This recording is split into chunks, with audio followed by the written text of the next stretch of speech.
Welcome to 52 Weeks of Storytelling. We are in week 15, and this week we are talking about sad moments in your life. So, this is your opportunity, if you are not interested in doing this prompt, to jump ship right now. Okay? Goodbye. So, anyone who's left, you're totally cool with jumping into some of the sad moments in your life. This doesn't mean a ultra sad moment. It could be something that was lighter or that just made you sad, or that was a feeling that you had in that moment or memory. So, what is 52 Weeks of Storytelling? 52 Weeks of Storytelling is a video series that is dropping for 52 weeks, and it's giving you an opportunity to write one page of your story or write a page of your story with someone else or work with them to help them write a page in their story. Each video includes a prompt, a walkthrough of how to use the prompts, and a little bit of how the words flow, and of course the story example. You can check the chapters to jump ahead if you'd like, and that leads me to the journal. There is a journal that goes along with this video series.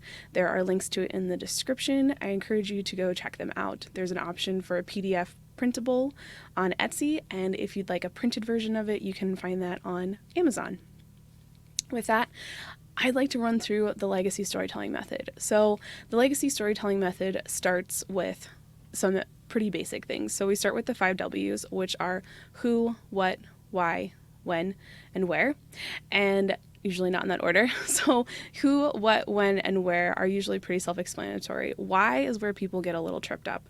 The way I think of why when we are writing is, how did you get to this moment? What was happening? What were the things that were surrounding the memory that was happening? The following questions are digging deeper questions. So those get into how this memory impacted you. Did it change the trajectory of your life? How do you feel about it now? How did you feel about it then? And then the final question is, what do you want people to remember about this moment?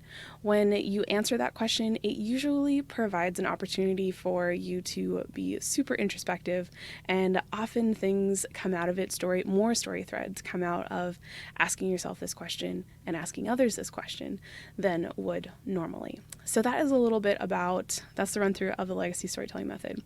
Let's jump into the weekly writing prompt. This week's prompt is sad moments or sad things in your life. So when I think about how we can write about sad moments, it's really easy for people to write about the happy things. We usually share those things on social media. That's often what you'll see.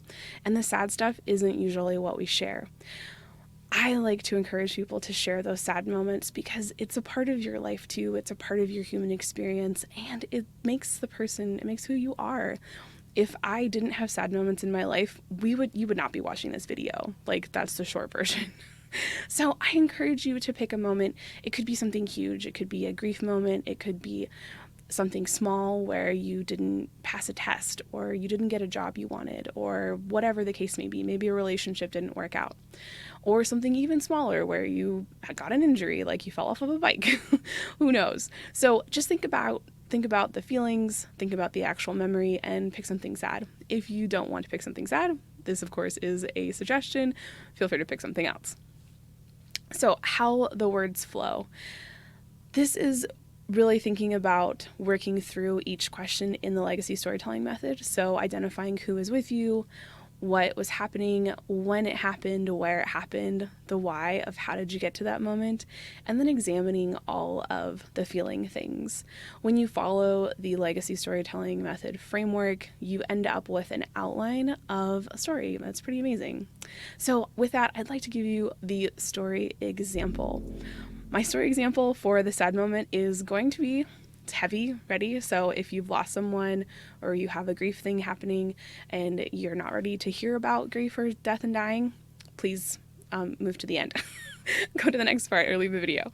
So my story example is the reason why we have the legacy recorder, reason I created the legacy recorder at all. So a sad moment in my life is when my father passed away, and so for the who is my dad, and there were a couple other who's. I was there, my mom was there, my brother was there, and his family actually prior to him dying, actually, his whole, like, a bunch of his family from Ireland had flown out, which was kind of a big deal. So the what is obviously he died. And then the when is he actually died in 2006, March 7th, 2006. And he passed away in Banner Thunderbird Hospital in, I think technically it's in Phoenix. It's in a weird little spot where it's also Glendale, Phoenix, but that's in the weeds. So the other three prompts, I am going to try to get through this without crying. But the impact obviously was, for me, was massive. It completely changed I think it completely changed the trajectory of my life, because what I would do so many years later was create the legacy recorder to help me work through my grief, help me work through his death, and try to process what I needed to work through when I was ready. Feeling it was a lot of emptiness and sadness and just awful, awful things. And then what I want people to remember, I want people to remember that death happens, and it's just a part of, it's a part of our human experience. It's a part of life. It's something, it's beautiful, it's scary, it's sad, it's sometimes joyous if someone's been in pain. If it's the end of a beautiful, long life, it's a wonderful opportunity to have a different stage in someone's life. So those are the things I want people to remember about this particular sad moment in my life, and that things like the legacy recorder can come out of things that are really, really hard. I hope that this has helped you write some part of your story. Don't forget to check back for more, check the playlist, and grab your journals. With that, I hope you have an incredibly wonderful day. And until we talk again, happy writing.